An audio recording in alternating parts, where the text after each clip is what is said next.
Center elok tak?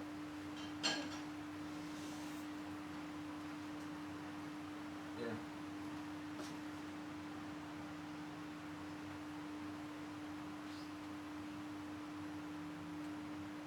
Center tak ramai elok dia?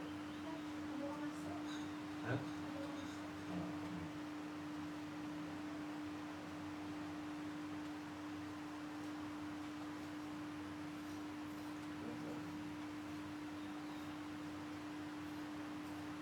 Masuk lain ni. Lagi tak masuk lain ni. Dekat bawah.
Bismillahirrahmanirrahim.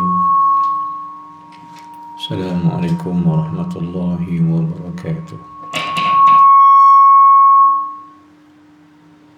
Alhamdulillahirabbil alamin wassalatu wassalamu ala rasulillahi wa ala alihi wa sahbihi ajma'in. Subhanaka la ilma lana illa ma 'allamtana innaka antal alimul hakim.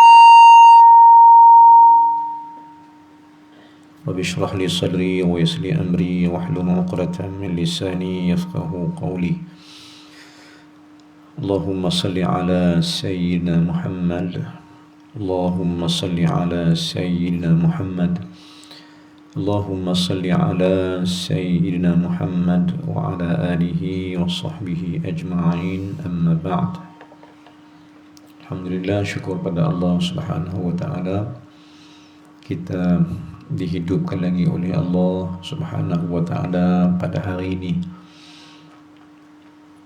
Alhamdulillah, syukur pada Allah Subhanahu wa ta'ala kerana masih mengurniakan kita kehidupan, masih memberikan kita kesempatan.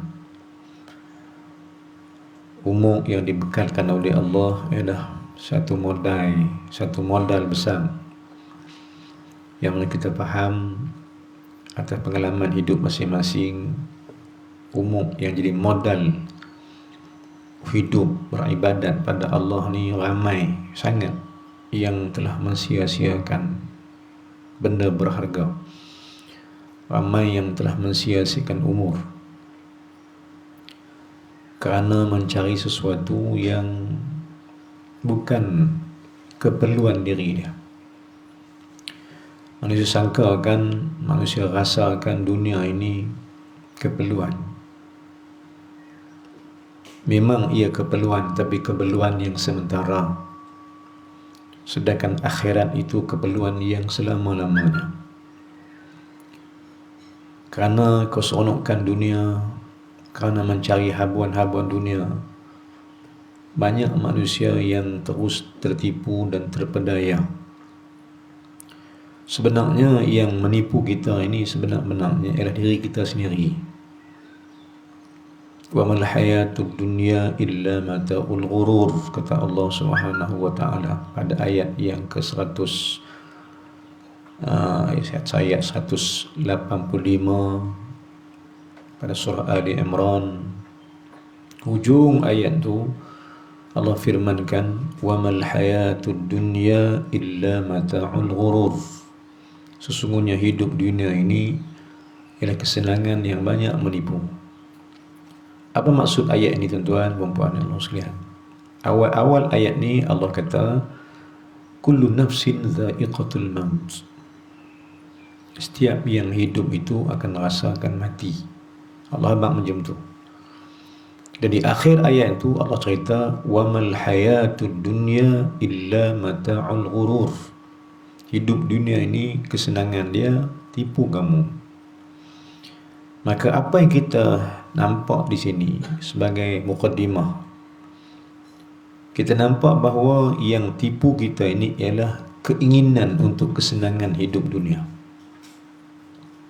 Wa mal hayatud dunya, dan tidaklah hidup dunia ini mata'ul ghurur, kesenangan dia kesenangan yang banyak tipu. Maknanya keinginan manusia untuk senang itulah yang banyak menipu dia. Ramai yang tertipu dengan nak cari senang berjaya-jaya, susahlah ia untuk ibadat dengan Allah pada hari akhirat, untuk hari akhirat. Mencari kesenangan yang menipu, dia tipu diri dia. Dia duk kata dunia ni penting, tiba-tiba akhirat itu lebih utama dan penting. Tertipulah sekalian manusia itu pada usia-usia. Kita rasa benda itu, tuan-tuan. Kita tak katakan siapa, kita rasa benda ni. Usia muda banyak tipu kita. Berangan-angan nak sesuatu kesenangan, tapi rupanya kesenangan itu sementara ya. Kesenangan yang diinginkan oleh manusia itu sat. Bila senang itu sat, jawapan dia susah itu akan lama. Senang dunia sat saja, sementara nak hidup, sementara nak mati. Lepas itu bila mati, senang itu, kalau senang itu ada, berpanjangan. Dan jika susah itu ada, susah juga berpanjangan. Tuan-tuan, puan dan sekalian, maka kita faham apa kita nak fahamkan daripada ayat-ayat yang kita baca ni? Sebenarnya keinsafan. Tujuan kita berkuliah, tujuan kita buat pengajian, sama ada face to face, bertalaqi, berdepan-depan, ataupun cara online ni sebenarnya ialah untuk memperingati diri supaya insaf kita bahawa kita ini kesenangan kita cari itu sebenarnya hanyalah tipuan. Bukan dunia tipu kita. Sebenarnya yang mula-mula sekali tipu kita ialah kita sendiri. Sebab teringin nak hidup senang, maka susahkan diri untuk ibadat. Sebab nak kaya dengan dunia, banyak miskin akhirat. Dia tak sama. Dia berhukum pula, dia kata nak senang dunia, tujuan aku ni macam ni sebab nak senang dunia. Bila kesenangan dunia dia cari, akan susahlah ia untuk ke surau, masjid, mengaji, ibadat, susah. Sebenarnya bukan orang lain yang susahkan kamu untuk ibadat pada Allah, kamu sendiri, dengan berbagai-bagai alasan yang diberi. Kita jumpa orang muda sibuk cara muda dia sampai tak mengaji, kan? Sibuk dengan dunia dia sendiri sampai tak mengaji. Kita ambil pada bawah, kanak-kanak sibuk bermain, waktu mengaji di sekolah tak mengaji, sibuk bermain. Sampai 15 sibuk lagi dengan keseronokan permainan dan sebagainya, tak mengaji juga. Sampai 20 tak mengaji juga. Sampai umur 25 tak taat juga. Sampai 30 dah masuk alam pekerja, tak mengaji juga, tak ibadat juga. Kerana kanak-kanak tunggu dewasa, tunggu remaja. Remaja tunggu jadi pemuda. Pemuda tunggu jadi orang dewasa. Orang dewasa tunggu jadi orang tua. Orang tua tunggu jadi orang tua-tua. Pakat-pakat tunggu, tak buat apa. Tertipulah remaja, tertipulah orang dewasa pemuda, tertipulah orang yang tua-tua, tipu. Sebab duk tunggu. Tunggu nak apa tuan? Ada orang tunggu nak kaya. Kesenangan yang dicari itulah yang dicarinya. Maknanya dia tunggu nak senang. Nak senang dengan dunia mengakibatkan susah pasal akhirat. Ramai yang tunggu-tunggu. Nantilah kami mengaji, nantilah kami baca Quran, nantilah kami belajar, nantilah kami ibadat, nanti. Sedangkan mati itu tidak pernah menanti saat. Firman Allah Subhanahu wa taala, ingatan balik pada surah Al-A'raf ayat 31 32. Ayat 31 32, kata Allah Subhanahu wa taala, muka sebelah kiri ya. Ayat atas dia adalah ya bani Adam khuzu zinatakum 'inda kulli masjid. Turun bawah jumpa satu ayat 31. Firman Allah Subhanahu wa taala, fa idza jaa ajaluhum la yastakhiruna sa'atan wa la yastaqdimun. Fa idza jaa ajaluhum, bila sampai tempoh ajal. Fa idza jaa ajaluhum, bila datang tempoh masa mati itu, sampai dah saat dia. Kita ni dah ada dah masa mati, kita dah siap dah. Umur berapa, hari apa, pukul berapa, bila, di mana, siap. Tunggu masanya. Tiba bila datang ajalnya kamu itu, kata Allah Subhanahu wa taala, dimasukkan kata la yastakhiruna sa'atan wa la yastaqdimun. Saat mati itu tidaklah ia itu diperlambatkan, tidaklah Allah melambatkan dia, dan tidak pula dipercepatkan. Tak bergenjaklah, dia tepat masa mati kita ni. Lepas tu ada yang mati tiba-tiba, ada yang mati tak ada sangka-sangka. Duk sihat-sihat elok meninggal. Yang sakit tak apalah, ni hak sihat-sihat ni, tiba-tiba datang mati.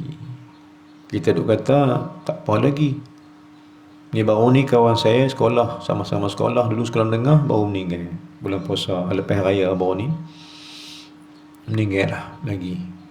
Seorang Allah hantar pergi. Sebenarnya mati itu duk turut kita. Dia turut kita. Cuma kita yang terlupa.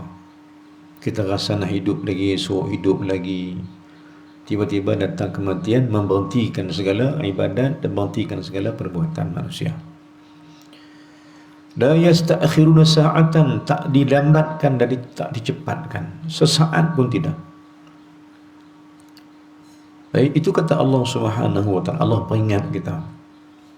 Kehidupan di dunia ini hanya sementara. Kita hidup hari ini tuan, realiti dia sebenarnya tunggu masa mati. Ini sebenarnya. Kita ni pakai tunggu giliran. Tunggu masa, tunggu saat, tunggu ketika. Saat untuk dicabut nyawa. 2-3 hari lepas, terima berita sedih juga. Saya pun tak sempat nak pergi tengok, lama tak jumpa dia. Rakan sekampung, sepermainan, duk main sepak raga sama-sama, duk terjun sungai sama-sama, duk naik pokok makan buah sama-sama, meninggal baru ni. Tiba-tiba lama tak jumpa, tiba-tiba dengar khabar kata meninggal. Usia dia tak sampai lain 60 lagi. Saya pun kalau lebih 50 lebih dah, dia dalam 50 lagi 4 atau 5 tahun baru masuk pada 60, meninggal. Tak dengar khabar lama, tak tahu saya meninggal, tak tanya depa sakit apa ke tak tahu. Tapi datang mati. Ni dekat rumah saya ni lah, sebelah ni saya, belakang sebelah rumah saya ni. Baik, tiba-tiba datang mati, dia bagi tahu kata meninggal. Allahu Akbar. Maka bila sahabat kita mati, adik-beradik kita mati, sahabat kata kita pun akan mati. Tunggulah masa itu, sebab dia akan sampai. Tak payah lari. Kita semua akan mati dan kita nak bawa sesuatu yang Allah redha saja. Maka peluang hidup yang Allah bagi, tuan-tuan, peringatan untuk saya dan tuan-tuan juga, peluang kita hidup ni ialah untuk tutup balik kesilapan kita, minta Allah ampun dosa dan qadalah semula apa tertinggal itu pelan-pelan. Dan carilah balik dan apa yang paling banyak kita tinggal. Jawapannya solat. Solatlah yang paling banyak kita tinggal sekali. Sedangkan dia kefarduan yang terpenting. Kita sibuk dengan cari yang lain tapi tak sibuk untuk sujud pada Allah Subhanahu wa taala. Inilah kesilapan. Saya ulang balik banyak kali tuan. Musim lockdown PKP ni, ambil peluang. Peluang apa tuan? Peluang hidup yang sementara ini, duduk di rumah. Nak keluar tak apalah, keluar tengok keadaan, tapi kalau boleh duduk di rumah. Bila duduk di rumah ni masa panjang ni, qada balik. Qada. Cuba qada. Dan apa dia salat yang paling banyak kita tinggal, cari balik tuan. Apa dia dapat solat yang paling banyak kita tinggal sekali? Jawabnya, saya setuju tuan-tuan. Solat yang paling banyak ditinggalkan oleh orang Islam yang wajib bersolat itu ialah subuh. Sebab itu tuan-tuan, subuh ini menjadi kunci kehidupan. Lebih-lebih Allah berfirman, was-subhi idza tanaffas. Demi subuh yang padanya nafas kehidupan. Mana orang yang nak hidup elok, bahagia, baik, dia kena jaga, dia kena perhati, teliti akan subuh ini, supaya kunci kehidupan itu berjalan. Subuh ni kalau tak jaga, macam tak hidup. Bila tak jaga juga, terlena dan sebagainya, pagi itu sebelum duha atau selepas duha, qada dulu. Inilah kerja kita. Inilah tugas-tugas kita yang kita kena selesaikan. Sebelum Allah selesaikan masa kita, jom sama-sama kita selesaikan urusan. Sebab rasa-rasa esok nak balik ke Allah lah. Kan kita jangan rasa lambat lagi. Kita kena rasa tak sampai lah. mungkin tak sampailah aku ni. Yang mungkin 20 rasa mungkin tak sampai 30. Yang 30 kena rasa tak sampai 40. Yang 40 kena rasa tak sampai 50. 50 kena rasa tak sampai 60. 60 jangan rasa 70 sampai. Silap-silap 60 tu esok lusa ya. Maka inilah benda yang menjadi titik tajuk utama hidup. Kena hidup dah. Bila hidup, dia akan mati. Baik, bila mati tuan-tuan, sebelum kita mati, jika sekiranya orang tu orang yang, kata Nabi SAW, jika orang tu orang yang Allah sayang dia, maka sebelum dia mati, Allah akan buat sesuatu kat dia. Ista'malahu, kata Nabi SAW, Allah akan buat sesuatu kat dia.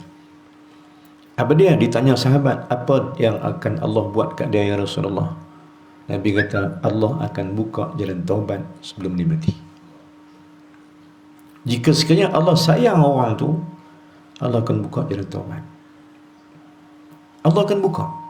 Dia terasa nak pergi mengaji, terasa nak sembahyang, terasa nak qada, terasa nak baca Quran, terasa nak buat ibadat, itu dia rasa. Sebab Allah memberi perasaan. Sebab Nabi kata, bila mana orang tu orang yang Allah sayang, sebelum Allah wafatkan dia, sebelum Allah meninggalkan dia, sebelum Allah matikan dia, Allah akan buat jalan bertobat untuk dia. Ramai di kalangan kita ni tuan-tuan, tak mati lagi ni. Tiba-tiba lebih kurang 10 tahun sebelum meninggal, 5 tahun sebelum meninggal, Allah campak di hati dia rasa nak pergi mengaji, rasa nak ibadat. Sebab Allah dah nak terima dia. Allah buat bagi dia. Allah akan buka qabla al-maut, sebelum dia meninggal, Allah buka jalan taubat. Ini penting. Maka tuan-tuan, puan muslimin, kita dah hidup dah dengan cara yang kita rasa tak betul cara hidup kita sebelum ni. Tak betul cara kita ini. Kita tak solat yang sebaik. Kita solat macam dengan tak solat. Solat macam dengan main-main. Kita rasa sendiri. Maka hari ini, hari yang dibuka peluang lagi oleh Allah untuk kita kembali buat balik apa yang patut kita buat, apa yang patut kita lakukan, apa yang patut kita sembah pada Allah Ta'ala ini, apa kita patut buat. Yakni, apa dia tuan? Jom cari khusyuk dengan Allah. Ibadat, apapun kita buat, cari khusyuk. Kalau baca Quran, cari khusyuk baca Quran.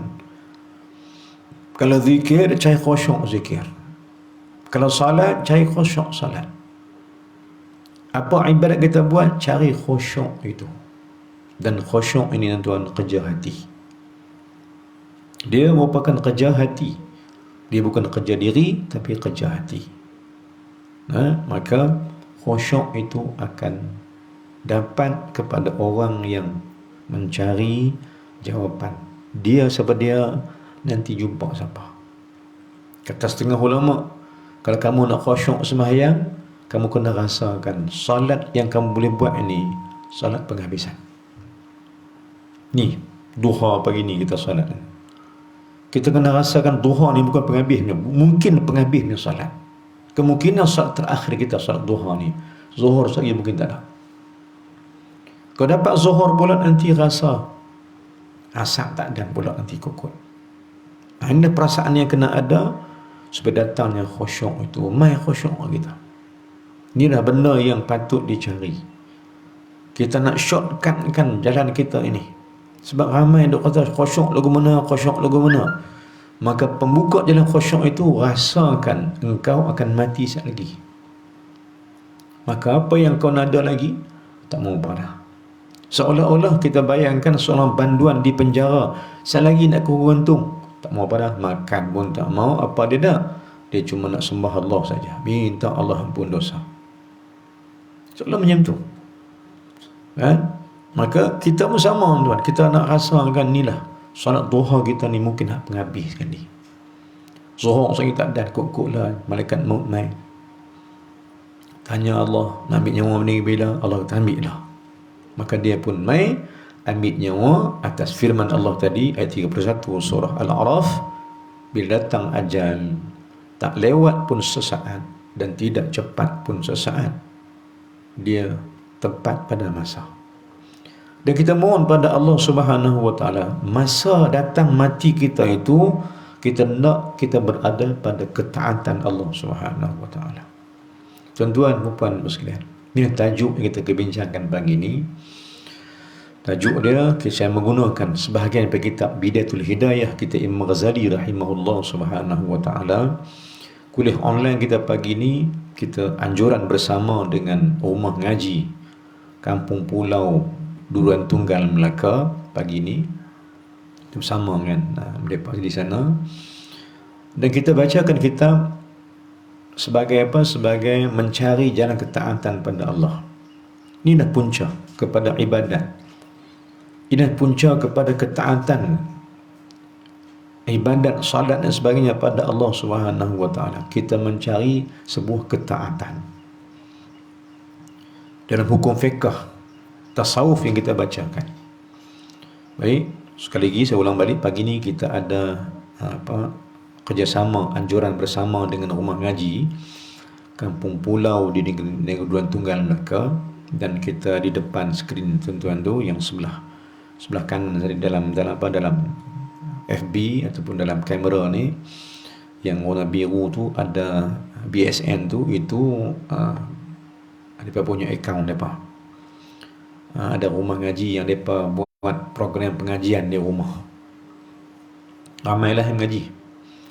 Jadi mereka juga perlukan bantuan dana untuk menjayakan program di sana, dan sama-sama lah tuan-tuan ambil nombor itu di skrin, ambil nombor tu dan hantarlah dana sebab sikit.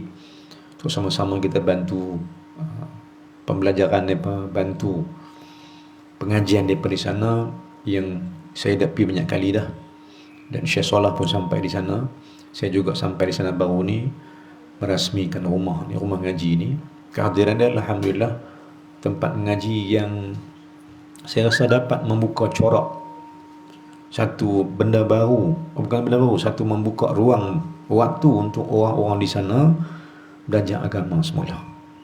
Tuan-tuan dan puan sekalian, dan sebelah kiri itu, sebelah kiri saya ni kan, di dalam skrin itu akaun kita sendiri, Madrasah Ahmadiyah, dan pengajian kitab Turas yang kita buat di sini. InsyaAllah kita ada dua akaun, dan tuan boleh akaunkan bersama untuk menjayakan program dakwah kita, insyaAllah, mudah-mudahan. Dan kita bersama hari ini, bersama bukan hanya di Pulau Pinang, Kedah, kita bersama dengan orang Melaka dalam siaran kita pada pagi ini, dan sama-sama kita insya-Allah kita melihat akan tajuk kita hari ini dari kitab Bidayah Al-Hidayah kitab Imam Ghazali rahimahullah Subhanahu wa taala. Kitab ni tuan-tuan dia banyak cerita tentang adab-adab untuk beribadat pada Allah Subhanahu wa taala. Baik, kitab ni katanya ditulis oleh Imam Ghazali ketika mana dia berada di zawiyah, satu tempat di atas sutuh dekat dengan Jami' Umawi di Syria. Dia ada tempat di atas, tingkat atas itu ada satu tempat dia tulis. Masjid Umawi di Syria ni disebutkan bahawa di sana akan turunnya Nabi Isa alaihissalam. Kita gitu mana diqil dan dikatakan macam tu. Maka sejarah masjid ni banyak, dan di sana adanya tempat ulama-ulama kita. Antaranya Imam Ghazali sendiri tulis kitab ni di sana. Ihya Ulumuddin pun tulis itu. Bidayah Hidayah pun katanya tulis itu juga. Siapa dia? Imam Ghazali rahimahullah Subhanahu wa taala. Baik, kita bacakan dia insya-Allah hari ini adab-adab dalam melaksanakan ketaatan pada Allah Subhanahu wa taala. Kita nak belajar apa tuan? Apa dia adab untuk kita buat ketaatan? Kerana ketaatan ni satu benda yang kita kena buat. Contohnya salat itu bukan buat saja, tapi dia ada adabnya. Ini agama Islam. Islam bukan agama penting tentang syariat semata-mata, tapi Islam agama yang mementingkan adab di balik syariat. Sebab Nabi kata apa tuan? Akhlak ni Nabi kata apa? Bu'ithtu liutammima makarimal akhlaq. Allah utuskan aku ni kerana nak sempurna balik akhlak manusia bagi baik. Mana ibadat kita ni nak mencorakkan nilai-nilai akhlak. Inilah yang dibawa Nabi SAW, yang dibawa oleh ulama-ulama ahlillah. Nak bagi kita balik betul balik adab kita ni. Adab dengan mak ayah, adab dengan keluarga, adab masuk rumah, adab masuk masjid, adab masuk tandas, adab. Tapi kita ni tuan-tuan, kita apa yang kita kurang ni ialah kita kuat ibadat tapi adab tak ada. Bila adab tak ada, seolah-olah kamu tidak beribadah. Kerana ibadat itu mencorakkan akhlak dan adab. Maka tuan-tuan dan puan sekalian, tajuk kita hari ini adalah adab-adab dalam melaksanakan ketaatan pada Allah Subhanahu wa taala. Baik. Umumnya kita faham tuan, umumnya benar. Sesungguhnya syariat itu ialah satu kewajipan yang wajib kita laksanakan. Ketaatan pada Allah ni satu daripada bahagian dia. Kita ada dua benda, kita ada dua benda. Dalam melaksanakan ketaatan itu ada dua bahagi. Pertama dipanggil wajib, yang kedua dipanggil sunat. Inilah ketaatan kita. Kan yang wajib kita buat, kita kena buat, yang sunat kita buat, kita kena buat. Di samping kita tinggalkan benda yang tak patut, belajar tinggalkan benda dosa-dosa, mengimbang di antara yang harus, tinggalkan yang makruh, tinggalkan yang haram, mula bergerak kepada sunat dan mula bergerak kepada benda fardu. Di atas hukum kita yang 5, wajib, sunat, harus, makruh, haram. Maka tuan-tuan yang Allah sekalian, ketaatan ni, bagi taat itu meliputi 5 ini. Tapi ketaatan yang sebenar itu yang kita kena buat ialah wajib dan sunat. Inilah ketaatan dia. Maka kedua-dua ni tuan-tuan, kedua-dua ini kata ulama, dua-dua ni boleh menyebabkan engkau hampir pada Allah. Nah, yang wajib itu boleh bawa kita dekat dengan Allah, dan yang sunat pun boleh bawa kita dekat dengan Allah Subhanahu wa taala. Inilah dia. Baik, inilah dia. Benda yang patut kita fahami. Syariat Islam yang kita nak kena jaga itu ialah wajib dengan yang sunat. Ketaatan itu. Ketaatan atas dua benda, yakni wajib dengan yang sunat. Dan kata ulama-ulama pula, inilah dua benda ni modal kita bawa jumpa Allah Subhanahu wa taala. Modal kita. Apa dia? Ketaatan atas nama wajib dan sunat inilah modal kita. Umum dah modal. Bila umum modal besar, tapi cari untung di balik fardu dan sunat, kita rugi. Kan? Kita meniaga, kita nak untung. Umum kita ini adalah modal besar untuk kita berjaya. Kan? Maka umur, kata ulama, umur ini seperti modal meniaga. Jadi kita akan jual benda-benda yang kena jual, dan kita jual benda-benda yang aksesoris. Itulah kan. Kita tengok orang ni, kalau pergi kedai handset contohnya, dia akan jual yang handset tu dengan aksesori dia. Kadang-kadang handset tu tak boleh, dia boleh jual juga, laku dan untung sikit mungkin, tapi dia akan ambil untung hak yang aksesoris. Maka faham dia, tuan-tuan, faham dia, fardu memang kena buat, tapi yang sunat itu sebagai aksesoris tambahan. Kan? Cantik lah. Inilah dia hukum yang kita nak tengok. Ketaatan itu meliputi dua bahagian, satu yang fardu, satu yang sunat.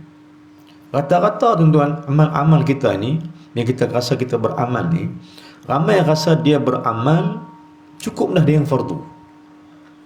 Tak apa, aku tak pada yang fardu, aku semayang dah. Sedangkan dia masih ada lagi kefarduan, dan ada lagi benda yang nak tampung fardu itu. Sebab tu dia main yang sunat. Sebab tu dia main yang sunat. Maka tuan-tuan dan puan muslimin, serta ingat hadis kursi daripada Allah Subhanahu wa taala. Hadis ini hadis daripada Abi Hurairah radhiyallahu anhu yang ada dalam kitab Sahih Bukhari.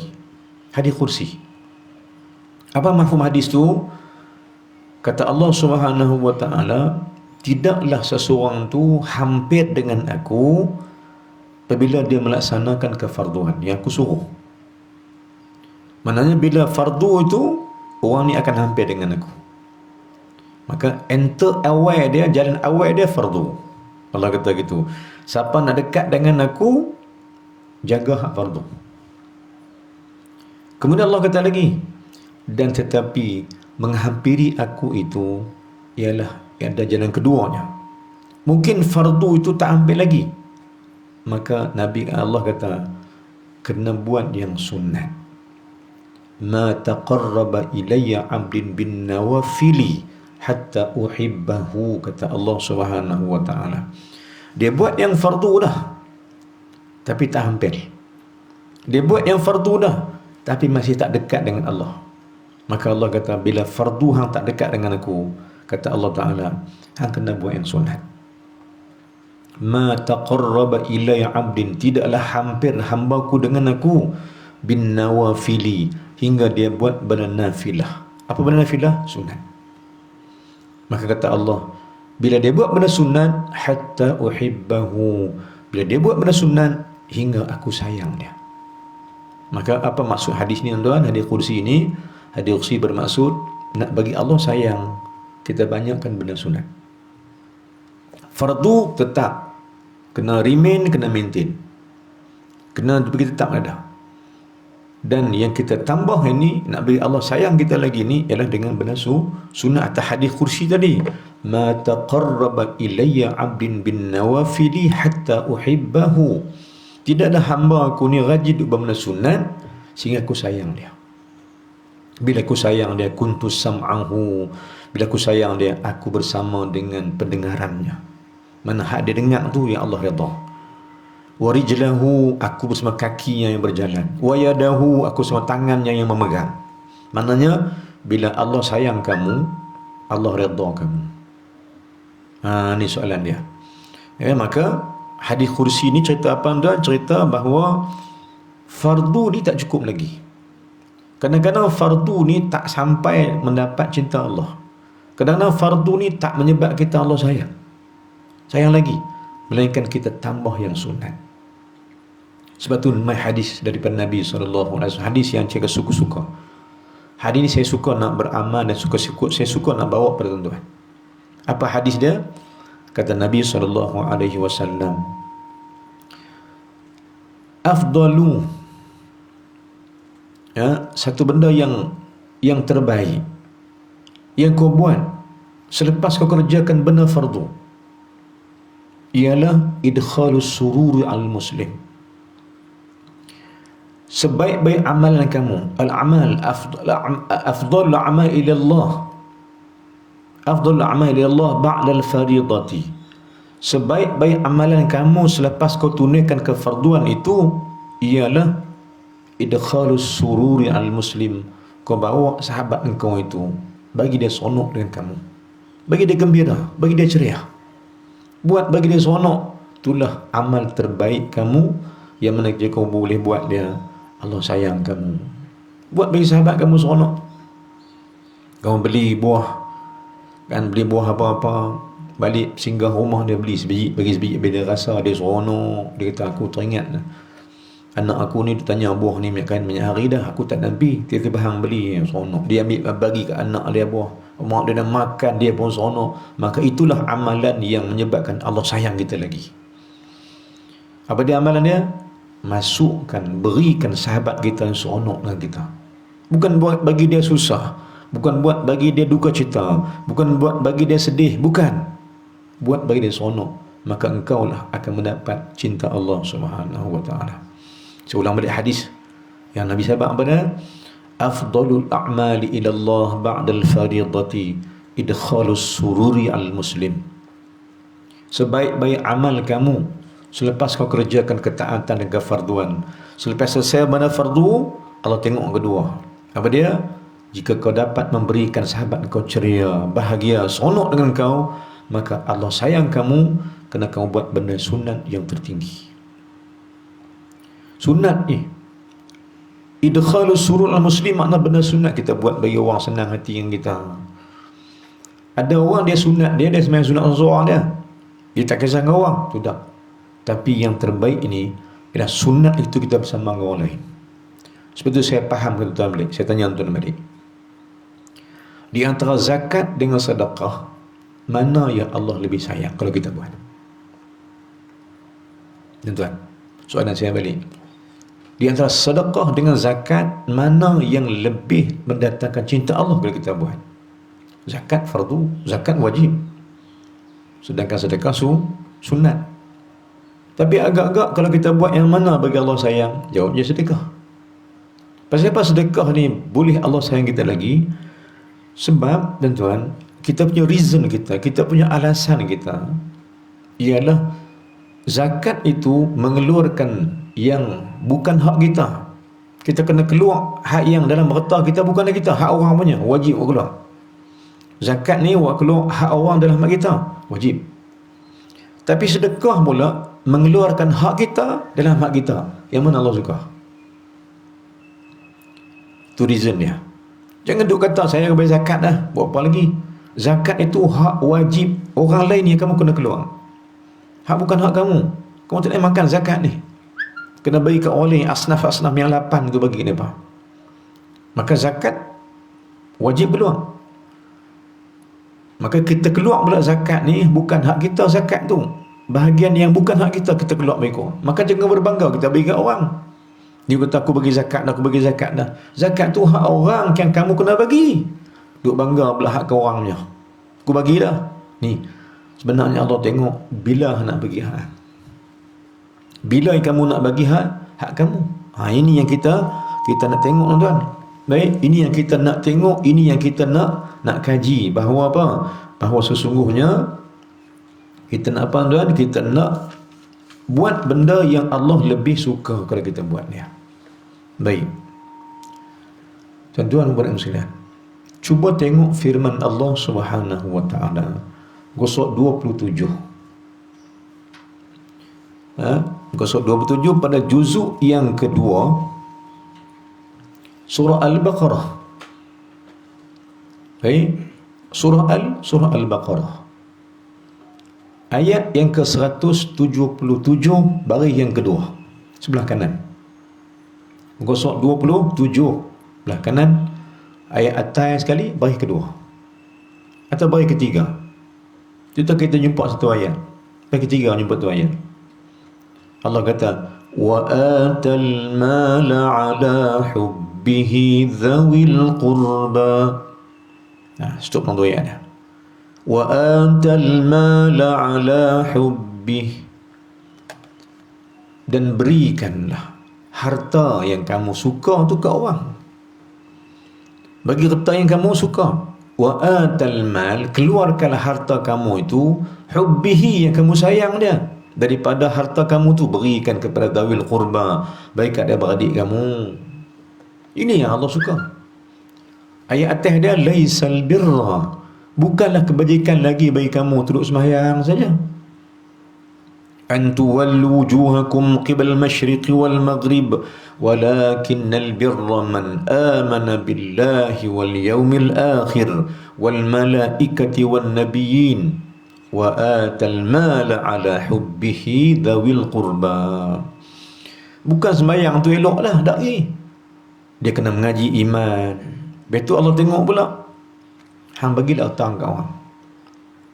Maka duk sembahyang seorang-seorang tak elok lagi tu. Melainkan Allah tengok hutang hang tu bagi kat orang dah. Atau jalan fardu atau jalan sunat, kedua-duanya. Maka tuan-tuan Allah sekalian, maka ditanya orang, kalau ditanya zakat dengan sedekah mana lebih Allah sayang, jawab dia, Allah akan sayang kamu lagi bila kau suka bagi sedekah. Sedekah ni mengembirakan hati orang. Zakat dia ada haul, ada nisab dia, ada cukup tahun, ada cukup tempoh dia. Tapi zakat, tapi sedekah ni hari-hari boleh bagi. Kau tunggu zakat, bagi zakat, mungkin lambat, Allah sayang kita kan. Tapi kalau sedekah hari-hari, Allah sayang kita hari-hari. Sedekah hari-hari menyebabkan Allah sayang kita hari-hari. Tak mau kan tuan? Allah sayang kita hari-hari. Allah Ta'ala Allah kata wa atal mala ala hubbihi dzawil qurba, keluarkan harta kamu sayang, berikan kepada keluarga kamu. Bagi. Supaya apa tuan? Supaya kamu dicintai lagi oleh Allah Subhanahu wa taala. Supaya kamu lebih mendapat sayang Allah. Jadi tuan-tuan yang sekalian, kita punya pengajian kita hari ini apa dia? Ialah adab-adab melaksanakan ketaatan. Dan ketaatan pada Allah kita bagi dua, fardu dengan yang sunat. Maka kita faham balik, buat benda sunat ni lebih memberikan kita dapat cinta Allah Subhanahu wa taala. Baik, inilah. Dan tuan-tuan apa lagi tuan? Dan kita faham lagi, modal kita jumpa Allah Subhanahu wa taala nanti ialah inilah dia, ketaatan tu. Tuan-tuan, jika sekiranya fardu tu tak bagi Allah sayang, maka kena cari sunat supaya Allah cinta kita. Dan Allah dah habaq dah, nak bagi ku sayang kamu, sila banyakkan yang fardu dan banyakkan yang sunat selepas fardu. Cari ya. Lepas sembahyang fardu, cari apa benda sunat. Wirid sunat, doa sunat, baca Quran sunat, zikir sunat, banyak. Lepas sembahyang subuh tadi kan, lepas sembahyang subuh tadi, kita pun lepas sembahyang subuh baca apa? Baca wirid. Ni sampai tak ada baca wirid ni. Baca wirid, lepas tu baca doa. Lepas tu ambil sikit tasbih, sikit, kira selawat ke, la ilaha illallah ke, apakah sila. Sebab kita nak banyakkan yang sunat selepas benda fardu. Ini dia ketaatan-ketaatan yang kita nak buat sebagai jalan amalan untuk kita jumpa Allah di ketiga hari kita jumpa Allah. Allah sayang kita. Apa dia tuan-tuan? Kita banyak kepada sunat, Allah sayang kita. Baik. Maka kita nak faham apa tuan-tuan? Kita faham bahawa sunat itu, fardu ini kata ulama, fardu ini modal.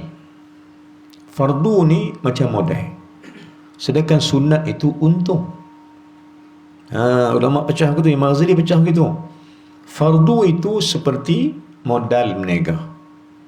Sunat itu seperti keuntungan. Maknanya bila kita buat benda fardu dan buat benda sunat, bila buat benda sunat, itulah untung. Untung daripada berniaga. Tapi kalau fardu kita buat, sunat tak buat, yang kita sonok lagi, hang tak untung lagi tu.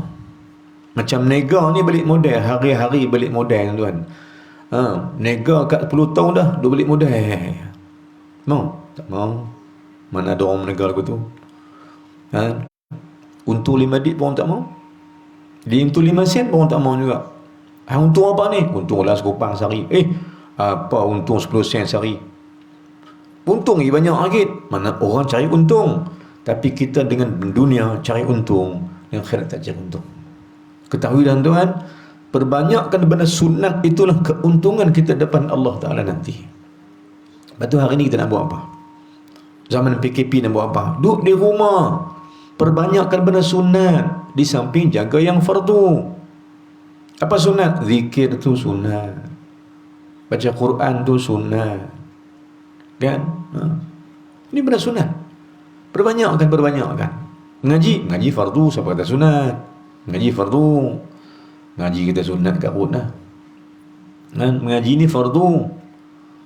Dan ni ada orang ngaji benda sunat puasa sunat, baca Quran sunat, zikir sunat, ngaji tak? Tak boleh ke tu? Tak kena. Pasal apa? Pi jaga hak sunat, tak pi jaga hak fardu. Puasa sunat Isnin Khamis maintain. Quran baca semuka. Tapi mengaji tak pi. Maka dia tuan-tuan cari untung, modal tak ada. Pening kita. Macam mana jadi tuan? Nak cari untung tapi tak ada modal. Nak untung ke mana? Jawab dia, modal tak ada, pergi cari untung, yang ada ialah rugi. Sebab Fardu itu kata Imam Ghazali seperti modal perniagaan, dan sunat itu seperti keuntungannya. Kita nak rasa apa tuan? Nak rasa apa? Kita seronok bila fardu kita selesaikan dan sunat kita dapat buat. Kita seronok. Kita bahagia gitu tuan. Nah, kita bahagia gitu. Fardu kita mengaji. Hak yang fardu mengaji ni kita mengaji. Lepas tu cari sunat lagi apa dia? Cari tengoklah apa betul, tengok siapa-siapa tu minta tolong, pergi tolong Ustaz. Kan, jiran-jiran tak nak minta tolong apa, tolong Ustaz. Kan, ni tolong juga tuan, tolong apa? Tolong tengok ya, karut gitu. Jiran susah, tolong tengok. Kan? Ada buah-buah pokok kayu dah, tolong juga, tolong berhabis buah kayu dah. Yang ni ka ahli karut. Kan? Maka apa dah tuan? Saya ulang balik, jika fardu tak ada, pi buat yang sunat, maka untung pun tak ada, harap untung tapi angan-angan apa. Itu kefahaman kita. Jadi kena jaga yang fardu, kena lebihkan yang sunat, baru untung. Lagi banyak sunat, lagi banyak untung. Sebab itu tuan-tuan, kita tak mau sembahyang saja, kita tak mau mengaji saja, kita nak yang sunat sama. Apa sunat dia? Sunat Nabi ajak pergi ziarah orang sakit, kan, pergi ziarah orang-orang meninggal, pergi mengaji fardu, kan, pergi ziarah orang sakit sunat, pergi tengok apa orang tolong pada rumah orang sunat. Apa yang patut kita beri perhatian pada orang sama, beli apa-apa di pasar, di pasar, di kedai, walik sunat. Bagi sikit kat orang kampung, bagi sikit kat jiran-jiran, sunat. Tapi tuan-tuan perempuan sekalian, itulah yang kita buat. Adakah itu kita buat? Kita beli barang kita, lebih bagi kat kawan-kawan. Adakah kita buat begitu? Atau kita beli barang kita bagi cukup, kefarduan kita cukup, lepas itu kita beli tak satu untuk jiran kita? Dah. Maka kita dah kira hati kita ya. Sepatutnya kita beli kat kita dan beli kat orang yang sama. Kalau beli, kita beli cucuk badak ni, kita panggil cucuk badak kan, orang Melaka tak tahu panggil apa, saya tak tahu panggil apa, cucuk badak kan. Katalah beli cucuk badak ni, ataupun kita kata beli karipap sana, semua sana, Penang pun karipap, Melaka pun karipap, Selangor pun karipap Melaka. Beli karipap, keluarga kita kata 10 biji. Apa salahnya 5 biji itu atau 10 biji juga beli pada jiran sebelah, bagi-bagi. Kenapa? Kerana sunat itu menambahkan keuntungan diri. Senang je nak sunat ni kan. Beli minyak wangi 1-2, pulang poket, jumpa kawan, ni hadiah hang satu. Ni kedekut Haji Bakhil payah tuan. Dia pakai hak wangi seorang dia. Lepas tu, hak tak mau minyak wangi, hak tak mau bagi ke orang. Perangai bodoh betul lah. Dan patutnya hak yang wangi dia beli tu, hak wangi bagi sahabat sama. Inilah kata Nabi pada, kamu tak dikira beriman sehingga kamu sayang sahabat seperti kamu sayang kamu sendiri. Tak beriman kita. Kalau gitu tuan-tuan, kita bimbang lah. Kita dikira diri ni tak masuk orang tak beriman. Kerana orang beriman, dia akan tengok apa kebaikan sahabat dia sama. Baik, maka dia lebihkan yang sunat itu. Nah tuan-tuan yang puan yang sekalian. Baik, saya baca kitab ni, insya-Allah. Kata dia apa dia? Dan adab melaksanakan ketaatan. Kata dia, dan engkau itu wahai penuntut-penuntut. Imam Ghazali kata, wahai orang yang tuntut akhirat, wahai orang nak mengaji, wahai orang yang mengkaji, wahai penuntut-penuntut. Ayuhat talib, wahai orang yang mencari. Talib nak mencari, menuntut. Tuntut apa? Pertama ni, yang panggil talib ini, penuntut ni, orang mengaji ni tuntut apa sebenarnya? Tuntutlah redha Allah. Itu. Mengaji ni tuntut redha Allah. Orang tak mengaji bang, cari ilmu buat apa? Saja nak beritahu. Bukan. Sebenarnya aku nak beritahu tentang sesuatu yang Allah redha. Maka kalau itu niat engkau dipanggil talibun, seseorang yang menuntut Allah. Tuntut Allah maksud tuntut redha Allah Ta'ala. Cari keredaan dia dalam hidup. Sebab hidup ni sementara je. Hidup ni sat ni. Jom cari redha Allah sebanyak-banyaknya, supaya kita masuk golongan yang diredai oleh Allah Subhanahu wa Ta'ala. Kan? Itu kewajipan kita dah. Maka kata ulama, kata Imam Ghazali apa dia? Dan engkau itu wahai penuntut, Wahai orang cari Allah, kata dia, tidaklah dapat engkau laksanakan segala perintah Allah kecuali dengan menguasai hatimu itu. Ulama dah habaq ni, Maghzali habaq dah. Kamu ini takkan dapat melaksanakan ketaatan yang menyeluruh bila kau tak buat sesuatu dengan penuh hati. Buat kerja tak penuh hati, perongweh lah, bengking. Buat kerja ni kadang main tak suka pun, tak sepenuh hati. Hati duduk tang lain tapi kena buat kerja juga, mengarut gitu, karut. Maka dalam melaksanakan ketaatan kepada Allah, adab pertama, kata ulama, adab pertama buat taat ni, hendaklah kau laksanakan ketaatan itu dengan segala penuh hati engkau. Seronok nak buat. Nak sembahyang kena seronok. Ni nak sembahyang muka pekot jangan apa lagi. Nak sembahyang muka macam apa dah, tak ceria. Sebab itu psikologi, bila nak ibadat, nak mengaji, nak solat, tolong ceriakan sahabat lain. Mak nak sembahyang, bagi dia sembahyang, dia seronok. Kita cari ambil telekung kat dia, cari hampa, bagi dia seronok. Sebab apa? Sebab dalam ketaatan yang pertama kena ada sepenuh hati. Anak nak sembahyang, kita bagi kain elok kat dia, kita sediakan bagi dia, seronok nak ibadat. Sebab ibadat itu laksana ketaatan yang pertama, adab pertama, mesti buat dengan sepenuh hati. Apa yang kita penuh hati buat, tuan? Apa? Nafsu ni. Kita ni makan memang penuh hati, tuan. Satu penuh hati. Bila penuh hati nak makan, penuh pinggan aja dah. Penuh pinggan lah. Letak lauk lah. Macam orang perempuan kenduri kan. Atau macam pergi kedai makan. Dia pun tak tahu nak makan habis tak habis, tapi dia punya tamak tu lah, lauk tu, kakak sepayuk tu dia seorang. Dia cedok tu macam kenduri tu, makan tak tahu macam mana. Maka bila makan penuh hati, penuh pinggan, penuh hati nak makan ni. Makan hak sedap pula, tuan, hak sedap pula. Hak dia sedap tu, dia berkata apa? Masak sedap, makan mak mentua lalu pun tak tengok. Makan punya sedap, mak mentua lalu belakang tak nampak. Yang mak mentua tu pun lalu ke belakang buat apa tu? Lalu ke depan, bagi menantu nampak, dia lalu ke belakang. Kan? Dia wahai mak mentua, nak lalu, bagi menantu nampak, lalu ke depan. Jangan lalu ke belakang. Punya sedap menantu makan, mak mentua lalu, tak nampak. Nak abang kata sedap lah tu tak? Maknanya makan sepenuh hati. Baik. Contoh lagi, kita main. Kita biasa main bola, kita biasa main sukan, penuh hati tak? Penuh hati, nak skor gol. Penuh hati, figur orang pun tak apa. Kan? Figur orang tak apa, penuh hati main. Kalau boleh tu hang jangan main, aku main seorang kan biar menang. Namanya main penuh hati. Soalnya ibadat macam tu ke? Adakah penuh hati kita ibadat pada Allah Subhanahu Wa Taala? Inilah pertama yang kita kata rukun niat itu. Niat itu maknanya bukan niat aku sembahyang. Niat itu mana penuh hati nak sembah Allah. Inilah kaedah adabnya.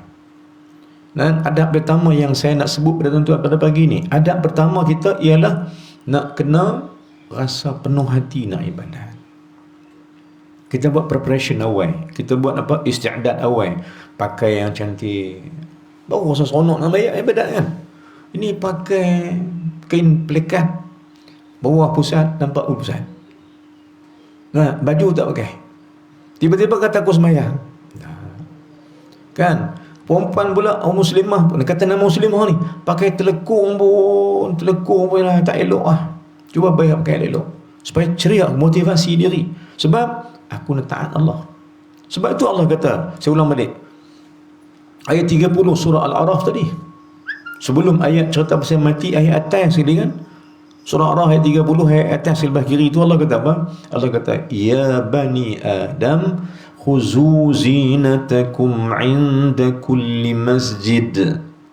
Wahai anak Adam, ambil pakaian yang terbaik sebelum kamu masuk masjid, sembah Allah. Kulu washrabu wa la tusrifu, makan minum jangan membazir. Innahu la yuhibbul musrifin. Ayat 30 surah Al-A'raf. Maknanya ayat ni kata ulama pada nak semayang pakai hadiah elok.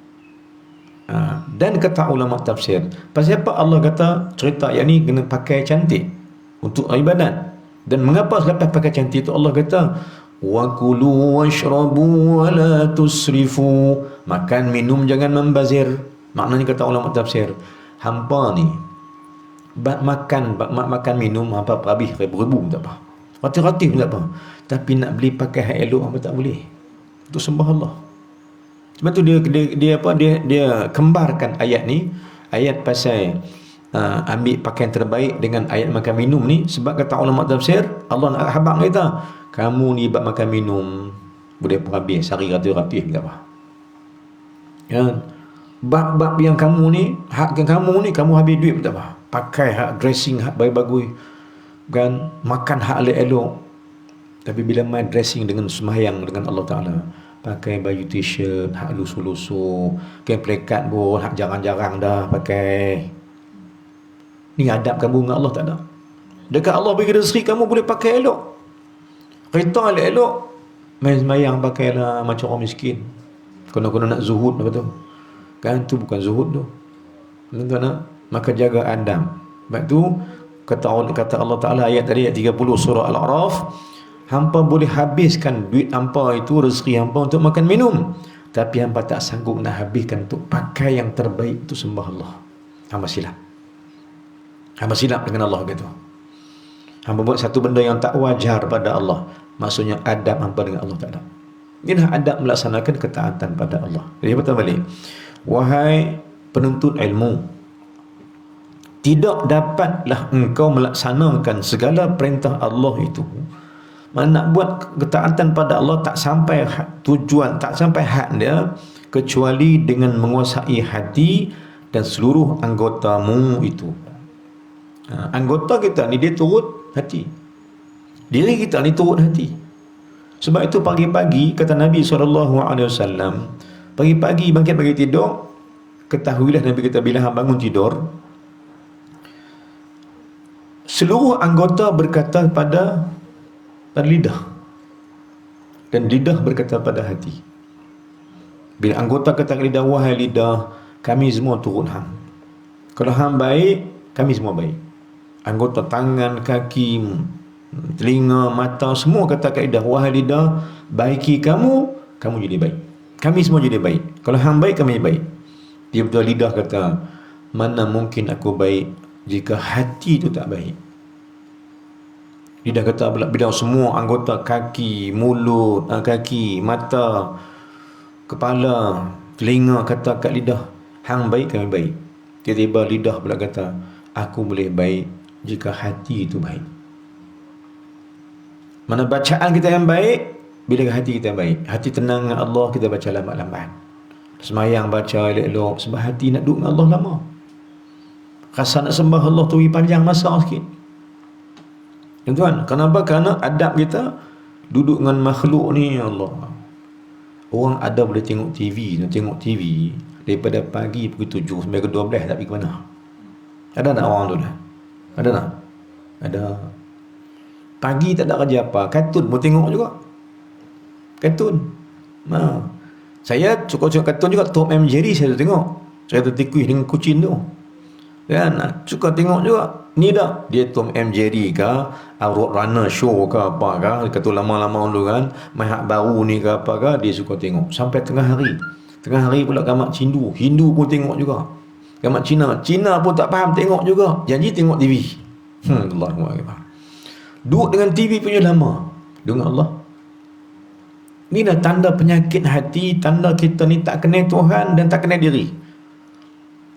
TV boleh tengok lama-lama, tapi duduk dengan Allah Ta'ala, Allah curi masa cepat, baca pun cepat-cepat, ibadat pun cepat-cepat, seolah-olah tak suka jumpa Allah lama-lama. Ketahuilah tuan-tuan, orang tak suka Allah lama-lama ni, satu masa nanti kau pasti duduk lama dengan Allah lah kubur nanti. Duduklah. Dah tak mau Allah, tak apa, boleh lari lagi, tapi di kubur terpaksa duduk dengan Allah. Dan ketika itu Allah pun tak mau duduk dengan. Duduklah dengan sesuatu yang kau benci. Benci Allah bermaksud benci makhluk. Maka benda-benda yang Allah benci, yang kau benci akan mai kat kamu. Ular akan mai kat kamu. Kan, benda-benda bisa akan mai kat kamu, sebab dia itu benci kamu kerana Allah benci kamu. Tuan-tuan, puan-puan muslim, maka kata Imam Ghazali, adab lakukan ketaatan itu ialah engkau tidak akan dapat melaksanakan perintah Allah dengan sebaik mungkin bila kau buat ibadat tak ada hati. Sebab itu tuan-tuan, kita salat, kita ada rukun qauli, fi'li dan qalbi. Perbuatan, ucapan dan perasaan. Dan tiga-tiga ni, rukun pertama salat itu atau ibadat itu adalah hati. Niat. Niat tu rukun hati. Maksud rukun hati, tuan-tuan seorang balik, bukan niat nak sembahyang tu. Niat pertama nak salat betul, tapi niat pertama hati kata aku nak sembah Allah dengan sesungguh-sungguhnya. Itu yang betul ada. Nak sembah Allah. Engkau Tuhan aku ya Allah, aku hamba kamu. Aku banyak dosa, aku banyak silap. Ampun dosa aku ya Allah. Ni nak sembahyang ni. Nak sembah Allah. Itu adab yang pertama. Baik, sambung. Dan ketahui olehmu bahawa Allah Subhanahu wa ta'ala itu, ini yang kedua, adab yang kedua. Ketahui olehmu bahawa Allah Subhanahu wa ta'ala itu mengetahui apa yang ada dalam hatimu. Nak sembahyang Allah tahu hati dah pak. Hati fikiran duk fikir pasal dunia, pergi sembah Allah. Kau ulang. Sebab itu saya ulang balik, kita imam dalam kitab Syekh Dafatani rahimahullah subhanahu wa ta'ala dikupaikan, disyarahkan oleh ulama-ulama wali-wali yang lain. Takbir ihram itu apa dia? Isyarat apa tuan? Angkat tangan, kena angkat tangan. Mazali apa ulama-ulama Syafi'iyah kita, apa di Syekh Dafatani dan semua ulama-ulama Syafi'i, Imam Nawawi, Imam Ghazali, Imam Syafi'i dan ulama-ulama kita lain memfatwakan takbir ihram kena angkat tangan. Ada cara-cara angkat tangan dia kan, yang disebutkan oleh dalam kitab fiqh. Angkat tangan tu, tak angkat tangan pun boleh. Kata apa? Tak angkat tangan pun sah takbir ihram. Tapi Syafi'i mensyaratkan angkat tangan. Angkat tangan, lepas tu letak tangan di diri. Apa isyarat ni sebenarnya? Kata Syekh Fatani rahimahullah subhanahu wa ta'ala dalam kitab Patimatul Musallih, rahsia salat. Ni, perbuatan angkat tangan ni tuan-tuan, apa dia maksud syarat? Allahu Akbar. Kata Syekh Fatani tuan, takbir ihram itu engkau agungkan Allah, dan isyarat engkau tangan kau bergerak ini seolah menolak dunia, jangan diibai. Ini hikmah dia. Tolak dunia, jangan berimai. Allah, aku ambil engkau ya Allah, aku tak mau dunia. Allahu Akbar. Bila dah tolak dunia dah dapat cinta Allah dah, ambil cinta Allah tu letak pada diri kita. Nampak hikmah dia? Ini supaya datang cinta Allah dalam ibadat itu. Ni dah. Tu kita mengaji tu. Mengaji apa? Fiqh tasawuf, mengaji sama. Sebab nak tolak dunia, ambil cinta Allah. Tu yang kata boleh di diri, boleh di hati, boleh di badan kita ni, kerana mengambil cinta Allah untuk kita sayang cinta Allah, ibadat kita itu. Bila dapat cinta Allah, bila dapat kita cinta Allah, bila tolak dunia ni. Itu syarat dia. Ini hikmah takbiratul ihram yang dibawa oleh ulama-ulama fiqh tasawuf. Barulah rasa nak. Baru kita rasa. Maka kata ulama, ketahui olehmu bahawa Allah Ta'ala mengetahui akan hatimu itu. Hang takbir ihram hati duduk siapa? Jadi jika sekiranya hati masih berbelah bagi dengan dunia, jangan takbir ihram lagi. Kerana maksud apa takbir ihram? Takbir yang haramkan semua benda. Maksud apa takbir ihram? Takbiratul ihram bermaksud takbir yang mengharamkan benda halal. Itu maksud takbir ihram. Takbir ihram, takbir yang masuk habis takbir itu haramlah makan, minum, cakap muhram. Sebelum itu boleh lagi. Maknanya bila masuk takbir ihram itu takbir yang mengharamkan semua benda. Dunia haram. Yang kecuali Allah Ta'ala saja wajib ada dalam ingatan orang yang bersalat pada Allah Subhanahu Wa Ta'ala. Ini maksud takbiratul ihram pada makna tasawuf. Sedangkan pada fiqh apa dia? Takbir ihram bermaksud takbir yang apa? Yang memulakan ibadat, dimulakan dengan takbir ihram, disudah dengan salam. Maksudnya salat itu doa dan sebagainya. Itu pada hukum fiqh. Tapi fiqh tasawuf kata apa? Takbir ihram bermaksud takbir yang mengharamkan kau ingat dunia. Yang wajib engkau ingat hanya Allah Subhanahu Wa Ta'ala. Sebab itu kita nak salat, freekan ingatan dan perasaan berdunia. Ambil hanya Allah. Maksudnya kata kat diri, aku nak sembah kamu ya Allah, engkau Tuhan aku hamba kamu, aku banyak dosa, engkau Tuhan agung, aku hina. Kata rasa diri itu hina, rasa diri tak ada apa, rasa nak depan dengan Allah Tuhan sekalian alam, Raja sekalian alam ni macam mana tuan-tuan? Dengan keadaan ni kita tak bersedia dengan taat yang tak ada. Maka taat pertama, adab pertama, jaga hati itu. Kerana sebab dia Allah itu mengetahui hatimu. Allah tahu hati. Maka kaedah dia, jangan salat selagi mana kita tak rasa bahawa Allah itu nak sembah dia.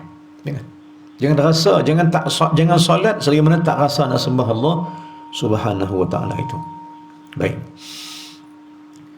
Ketahui oleh bahawa Allah Subhanahu wa taala itu mengetahui yang ada dalam hatimu dan ia menelik segala yang ada pada zahir dan batinmu. Allah perhati zahir batin. Nak sembahyang ni, nak ibadat ni Allah perhati habis, luar dalam Allah nampak. Kita tak nampak, dalam kita sebab dia tak nampak. Maka berhati-hati nak solat. Adab pertama, jaga hati. Kerana Allah nampak. Betul, saya ulang balik tuan, ulang balik. Kata ulama tauhid, bila kita salat itu, rukun salat bagi 3. Apa dia rukun salat bagi 3? Pertama, qauli, fi'li dan qalbi. 13 rukun sembahyang itu bagi 3 kan. Ada rukun fi'li, ada nama rukun qauli, ada nama rukun qalbi. Baik. 3 rukun ni, tuan-tuan, 3 rukun ni dia kena bawa tauhid masuk dalam tu. Saya ulang banyak kali yang ni mana? Rukun qalbi kena masuk tauhid, rukun fi'li kena masuk tauhid, rukun qauli kena masuk tauhid. Apa maksud tauhid tuan-tuan? Supaya kita rasakan bahawa Allah tengok kita, Allah tahu kita buat apa. Maka kata ulama tasawuf, ulama tauhid tasawuf, nak pegu dengan fiqh tasawuf ni, fiqh akhlak ni, nak pegu dengan fiqh akhlak, tauhid akhlak ni, apa nak buat? Maka bila kita sembahyang, kata ulama, kata guru saya sendiri, bila hang sembahyang mai tang rukun qauli, hang kena kata Allah itu maha mendengar, huwa sami'un ma qaul, ma yaqul, ma taqul. Rukun qauli kena habaq kat diri, Allah mendengar apa aku baca. Dia tahu baca betul ke, baca tak betul ke, baca silap ke, baca betul ke, baca salah ke, baca elok ke tak elok ke, bertajwid tak tajwid ke, Allah tahu semua kan. Suami, isteri, ada isteri yang telah lama bersuami tapi suami tak mendengar dia baca Quran lagu mana. Baik, ada suami yang telah berkahwin isteri dia boleh baca Quran, isteri tak mendengar, suami itu jadi imam, jadi baca Quran lagu mana. Ada mak ayah yang tak pernah dengar anak baca Quran lagu mana.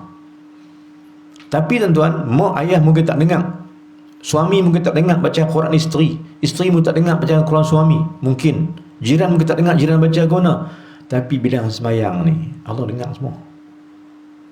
Allah selari ke mana lah. Maka bila kita bacaan kita dalam salat, tak kira lah bacaan yang fardu atau yang sunat, kita kena kata kat diri, sesungguhnya aku nak baca elok. Sebab Allah itu sami'un kaunuhu sami'an. Allah mendengar dan dia maha mendengar dengan sempurnanya. Itu rukun qauli. Allah dengar. Tauhid yang pertama adalah sami', dia mendengar. Yang kedua pula kata ulama, bila engkau itu berbuat, atau rukun fi'li, perbuatan pula. Bila hang buat, kena ada tauhid tu, tauhid Allah. Apa dia? Allah itu basir, melihat. Hang rokok tengah malam, gelap-gelap, siapa tak nampak, main seorang hang, Allah nampak. Hang pegang buku lali, Allah nampak. Hang takbir tak betul, Allah nampak. Hak yang Allah dengar, hak nampak. Maka bila Allah dengar, Allah nampak, tak malu ke Allah? Adab dengan kamu dengan mana? Macam mana dengan dia? Adab kamu mana dengan dia? Sebab dia nampak hang buat apa, hang tak betul dia nampak, malulah. Dia dengar hang baca tak betul, malulah. Dan satu lagi, bila ada rukun qalbi, kena ada satu benda lagi. Yakni apa dia? Kena katakan diri, bila metang bekerja hati, benda hati ni kena habaq kat diri, Allah itu alimun, dia mengetahui apa gerak hati aku. Dan tuan dan puan sekalian, sebab tu saya ulang balik tuan, kita ulang balik kan, kita nak kena tengok balik apa benda yang ada pada bacaan kita, solat kita dan sebagainya. Sambung. Dan ia mengetahui segala masamu, lintasan hatimu, dan segala langkahmu, dan diammu dan gerakmu. Allah tahu semua. Hang gerak ke mana Allah tahu, hang diam pun Allah tahu, hang buat apa semua Allah tahu. Maka adab pertama ni, laksanakan ketaatan. Adab pertama ialah mesti rasa bahawa Allah melihat, Allah itu mengetahui, Allah mendengar, Allah semua. Atas nama sifatnya yang utama, sifatnya yang terhebat, barulah kita buat ketaatan pada Allah rasa seronok sikit dah. Gitu. Baik. Dan sama ada engkau bergaul dengan orang ramai atau engkau duduk bersendirian, sebenarnya engkau sentiasa dalam perhatian Allah Subhanahu wa taala. Kena rasa gitu. Duduk seorang-seorang pun Allah tahu, duduk dengan orang ramai pun Allah tahu. Hang buat apa semua Allah tahu mereka. Ada orang yang orang tak tahu, Allah tahu. Ada orang tahu, Allah pun tahu. Allah lebih mengetahui. Allah lebih mengetahui akan apa yang kau sembunyikan, apa yang kau rahsiakan, apa yang kau buat, semua Allah tahu mereka. Maka sebab itu tuan-tuan, apa yang ada pada kita malu dengan Allah. Tersilap, kita minta Allah ampun dosa kita. Kerana Allah hidup kita hari ini, kerana Allah nak terima taubat kita. Allah hidup kita hari ini kerana Allah nak suruh kita taubat kat dia. Sebab nak ampun kita. Ketahui tuan-tuan, saya ulang balik banyak kali ni, Allah hidup kita lagi ni kerana Allah nak kita teruskan kehidupan dengan mendekati dia, dengan bertobat selalu dekat dia, dan bersih diri hati dan sebagainya. Sebab masa mati akan sampai. Jom sibuk dengan perbaik hubungan dengan Allah, sibuk kita dengan bersih hati kita, sibuk kita dengan bersih diri kita, sibuk kita dengan ibadat kita sendiri pada Allah. Jom cari yang sunat, jaga yang fardu, jaga yang sunat. Ini kita punya keutamaan. Kadang-kadang tuan-tuan kita tengok balik, fardu banyak buat, fardu dia jaga elok tuan-tuan, main tak jaga dengan orang, sunat bagi hati orang seronok tak ada. Dia sembahyang tapi kadang-kadang berkelahi dengan mak, dia hanam kita. Dia sembahyang, puasa, zakat, haji semua, jadi dengan orang ramai yang berkelahi. Maka kalau gitu, dia buat satu benda tapi dia tak buat benda yang Allah cinta dia. Dia jaga fardu, dia ingat Allah jaga dah. Tiba-tiba sunat dia tak buat. Sunat apa tertinggi kalian tuan? Ulang balik, bukan sunat puasa zakat aja. Sunat tertinggi itu adalah, Nabi kata apa tadi? Idkhalus surur alal muslim. Buat bagi sahabat kamu seronok kamu. Itulah sunat yang tertinggi atas ajaran Islam, ajaran Nabi SAW. Sebab itu tuan-tuan tengok balik, Rasulullah ni bila habis main subuh, dia kata apa kat sahabat? Ada sahabat sakit nak, jom kita ziarah. Sebab ziarah orang sakit itu nak bagi dia seronok. Mungkin kita pergi tu dulu makan, dah tak makan lama dah ni, tak makan 3 hari, tak makan, tak lalu makan pun tak lebih. Tentu kata kita abang kata dengar kata dia sakit, dia ni kawan baik aku ni. Tambah-tambah pula orang ni orang yang kita sayang, orang kita kenal kita pula. Dia dua abang ke anak dari mana ni, dia ni tak namanya jumpa, pergi panggil dia sat. Kalau gitu wajib kena pergi. Saya baru ni saya balik pada Melaka, lama dah lah, 2-3 bulan sebelum PKP ni. Balik pada Melaka, sampai dekat dengan Dengkil, tiba-tiba saya terima berita ada seorang yang ada di hospital di Taiping. Anak dia bagi tahu, mesej kata dia masuk hospital, dia nak jumpa saya. Saya batalkan habis program saya lain, pergi Selangor mana-mana, tinggalkan, saya terus habaq kat dia yang bawa kita ni, jom balik terus, kita terus ke Perak, terus ke Taiping. Pasal ada orang nak jumpa kita sakit di hospital. Batal Adin, sebab Nabi ajak kata tuan, kita pipi tu dia seronok lah. Kan anak dia kata ni, ayah dia tak makan banyak hari ni, suap makan pun tak mau dah, dia tunggu ustaz naik. Saya pun pipi memang nak payah sikit, tapi kita boleh naik jugalah jumpa dia dengan SOP yang tu ada, pergi dengan guard apa semua. PPB tu minta izin guard, saya nak jumpa dia, saya bawa masuk lah. Orang sakit ni tunggu saya, bawa masuk sampai sana, tanya dia apa habang, dia kata lagu tu lah. Makan lagi 3 hari tak makan. Saya kata mai kita makan. Kan ada apa nak makan, dia pun tengok nasi yang hospital bagi, tak makan lagi, kita makan. Saya pun bawa benda makan, saya makan dengan dia. Makan buah, dia makan nasi. Rupa-rupanya bila kita makan dengan dia tuan, kita makan, dia makan, rupanya banyak suap juga dia makan. Rupa-rupanya itulah benda yang kita boleh buat bagi dia seronok. boleh makan dia. Dia tak makan 3-4 hari boleh makan dah. Boleh makan 2-3 suap menjadi dah tu kan. Makan juga tu, dia tak perlu makan langsung. Rupa-rupanya entah seulang balik. Kita dah kira hak fardu kita, tiba-tiba orang sakit tak boleh ziarah. Ini bukan daripada akhlak, dan Allah tak suka gitu. Jom kita buat bagi orang suka dan seronok dengan kehadiran kita ini. Kenapa tuan-tuan? Hadis yang dibawa Nabi SAW, dibawa oleh Sayyidina Ali bin Abi Talib karamallahu wajhah. Saya ulang balik bab ni, dalam bab akhlak ini. Apa dia tuan? Kata Sayyidina Ali bin Abi Talib karamallahu wajhah, kata dia, ashirun nasa ishratan, pergaulah, berkawan dengan orang tu baik elok, kata dia.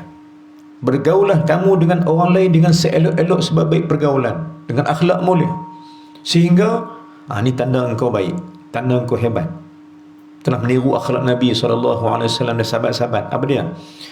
Berkawan dengan orang bergelek-elok. In ghibtum tahannu ilaikum, bila kau tiada di sisi mereka, ramai merinduimu. Bila hang tanduk mereka, dia baru teringat hang.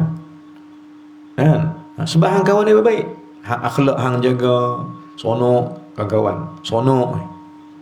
Bila tak ada, kita masih bertanya, dia pergi mana ni? Aku nampak 3 hari tak ada ni. Kenapa? Aku teringat dia. Siapa pun 3 hari. Kan? 3 hari tak jumpa. Oh, dia pergi rumah anak dia. Dia pergi ziarah anak dia saat 3 hari. Oh, itu kan. Lepas tu tak nampak 3 hari. Bila balik? Esok balik kot. Tak apa. Kawan orang kampung kata gitu. Tanda kita bergaul baik. In ghibtum tahannu ilaikum. Bila hang tak ada, ramai rindu. Satu lagi apa dia? Kata Sayyidina Ali, wa in fuqidtum, jika engkau telah tiada lagi, kau mati, bakau alaikum, ramai yang menangisi pemergianmu. Bila hang tak ada, hang keluar dari kampung, ramai rindu. Bila hang mati, ramai menangis. Itulah tanda engkau itu berakhlak mulia. Itu. Jangan sampai apa dah? Jangan sampai apa dah? Hak sebaliknya. Kan? Kawan kata, dia tu memang tak ada hari. Tak tahu, dia pergi rumah kawan dia, lega kampung dia tak ada. Pergi kata aku tu pula. Maksud apa? Kalau dia ada dalam kampung, teruk kita. Habis ayam, tolong ayam buah kayu, buah siapa habis. Dia tak ada lagi, senang. Lega aku. Dia bila menang 3 hari kot. Empis tahun tak boleh main, tak apa. Kata. Lalu tu teruk akhlaknya nak. Nak abang kata teruk akhlak. Jika kau tiada, ramai merindui. Jika kau mati, ramai menangisi. Tanda akhlakmu baik. Baik, ini perjuangan kita sekalian. Kita buat bagi orang suka. Bila orang suka, Allah suka. Baik tuan-tuan dan puan-puan sekalian. Sambung lah. Baik. Maka jika engkau bersendirian pun Allah tahu, duduk ramai-ramai pun Allah tahu, Allah sentiasa mengawasi pergerakanmu. Maka tidak diam sesuatu yang diam, dan tidak ada yang nampak oleh manusia atau yang tak nampak oleh manusia. Semua yang bergerak atau tidak bergerak, semuanya dalam kekuasaan Allah Subhanahu wa taala jua. Semua benda tu berada pada bantuan, berada pada pengetahuan Allah Subhanahu wa taala. Baik, tuan-tuan. 10.30. Di akhir-akhir kepada pengajian kita hari ini, dalam adab melaksanakan ketaatan. Saya ulang balik, apa adab dia yang tuan-tuan dapat hari ini? Adab melaksanakan ketaatan itu ialah kena rasa hati kita ni kena sungguh-sungguh buat ibadat pada Allah. Bukan buat ibadat kok luar saja. Mula ibadat kita dengan hati yang terbuka, hati yang seronok, hati yang rindu pada Nabi, rindu pada Allah, rindu pada bacaan Quran, rindu pada zikir, pada sembahyang. Kita tuan-tuan, kita rindu sujud tak? Saya tanya tuan-tuan isteri saya, bila kita solat ni rindu sujud tak? Allahu Akbar. Lu tunggu masa ya. Dan Allah pun tuan-tuan kata abang, sebab tu Allah suruh kita sembahyang ni sujud 2 kali. Sebab seolah-olah Allah tunggu kita sujud kat dia. Seolah macam tu. Yang lain semua sekali, rokok sekali, i'tidal sekali, minta sujud 2 kali. Sebab seolah-olah Allah nak kita lama duduk dengan dia. Sujud dia lagi lama-lama. Sebab tu seolah balik bila dapat sujud, lama kasih sujud tu, kerana Allah nak kita sama dengan dia. Perasaan gitu kena ada, seronok dengan Allah Ta'ala. Barulah kita ni dikira taat Allah yang sebenar-benar taat. Baik tuan-tuan, saya nak bawa satu ayat yang tuan baca setiap malam. cerita bab ni yang kisah kita pada hari ini. Ketaatan itu kena mula dengan hati. Ketaatan tu mula dengan perasaan. Perasaan suka pada Allah Subhanahu wa taala. Baik. Kita selalu baca surah Al-Mulk. Tapi kita kadang tak tengok ayat ni. Ayat yang ada kaitan dengan tajuk kita hari ini. Apa ayat dia tuan? Ayat apa? Surah Al-Mulk.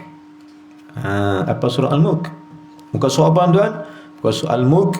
Tuan-tuan tengok balik pada muka surat yang ke-563, kanan paling atas sekali.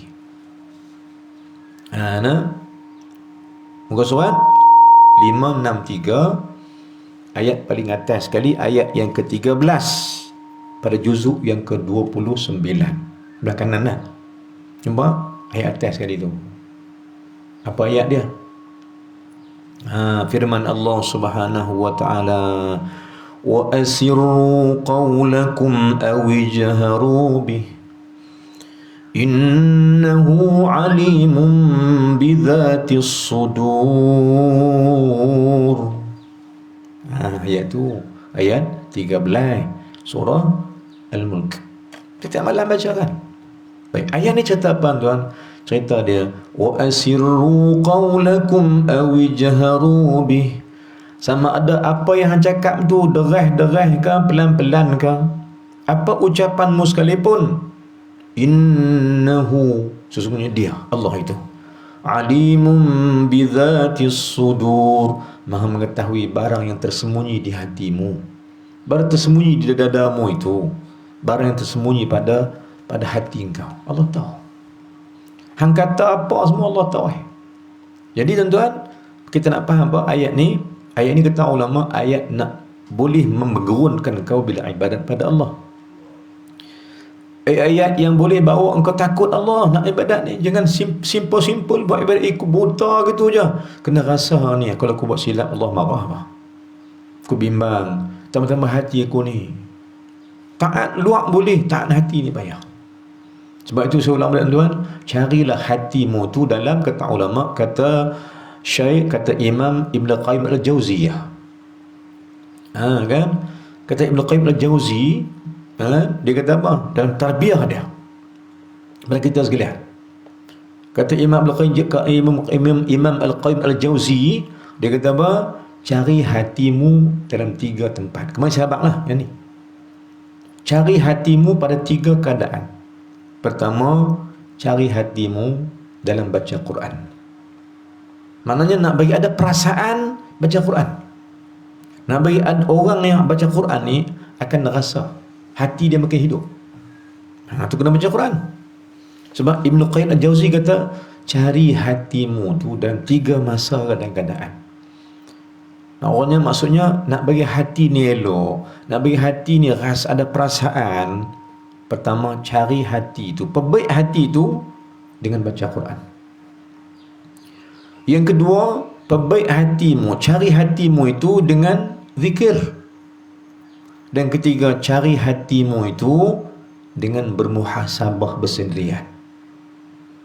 Dan kata dia lagi, jika engkau baca Quran pun tak rasa tak ada hati, dan kamu baca Quran pun tak ada rasa kasih sayang dengan orang, kamu zikir pun tak rasa sayang dengan orang, muhasabah pun rasa tak sayang orang, sebenarnya engkau telah tiada hati.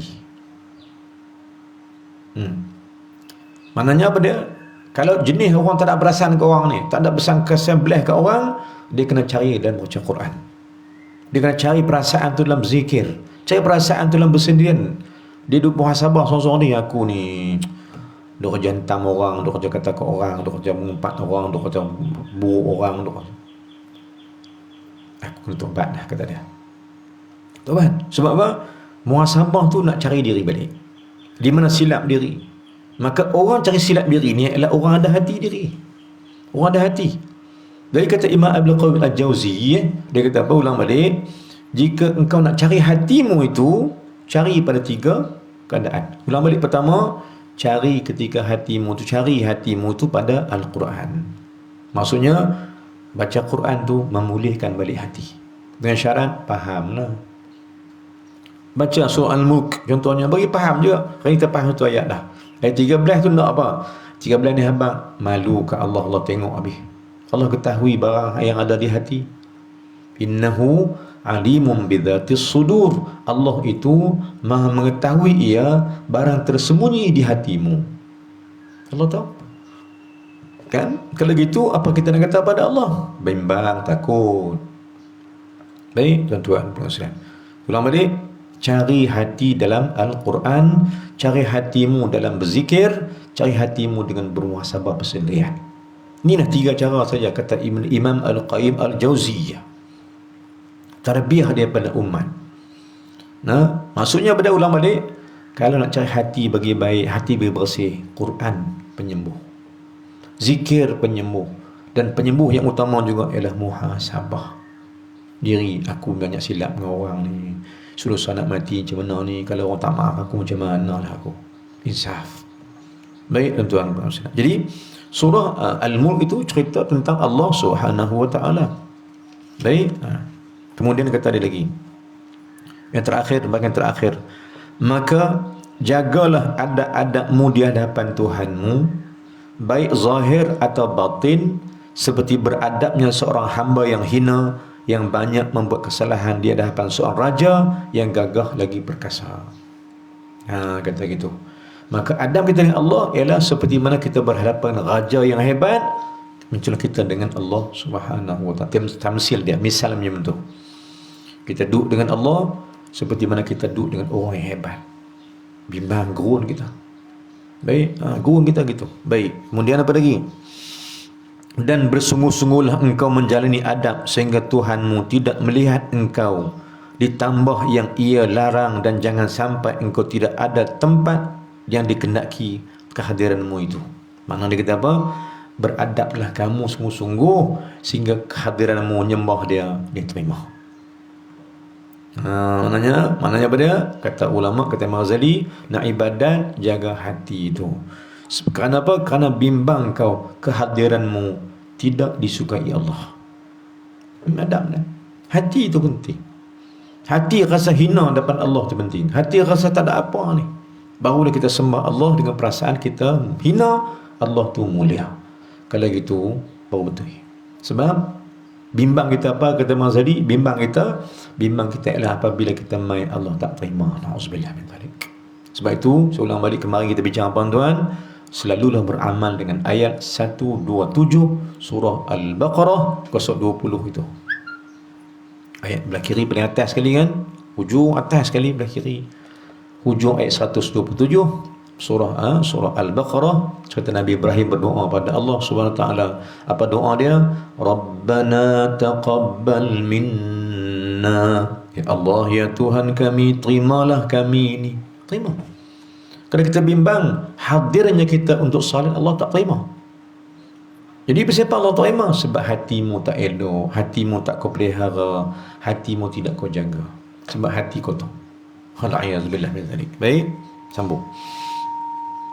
Supaya Allah menerima kehadiranmu dan engkau tidak akan mampu berbuat demikian kecuali bila engkau aturkan masamu baik-baik dan engkau susunkan wiridmu, bacaanmu elok ketika mana berhadapan dengan Allah Subhanahu wa taala.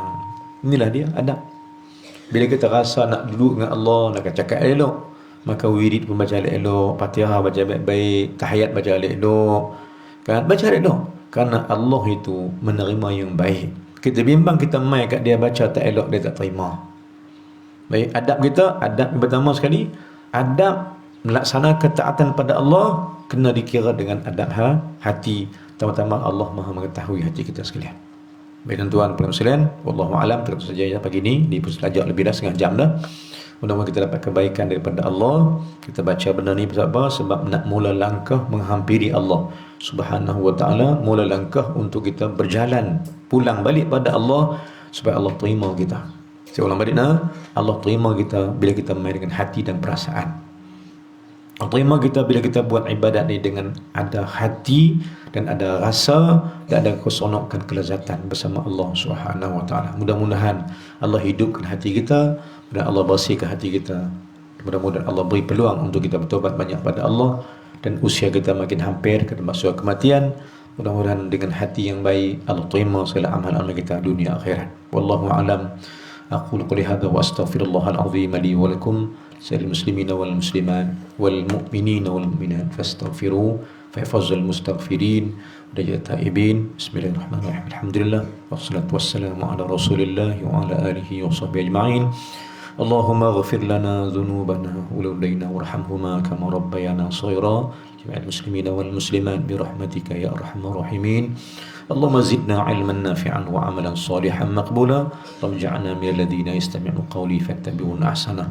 Allahumma ja'al jam'ana hadza jam'an marhuma wa tafarruquna min ba'dihi tafarruqan ma'suma. Ya Allah ya Tuhan kami, ampunkan dosa-dosa kami ini, ampunkan kesilapan-kesilapan kami ya Allah, maafkanlah kesilapan kami dan maafkan juga apa dosa kami ya Allah ya Tuhan kami. Karena sesungguhnya mudah-mudahan dengan terampunnya dosa kami laku kepada Engkau.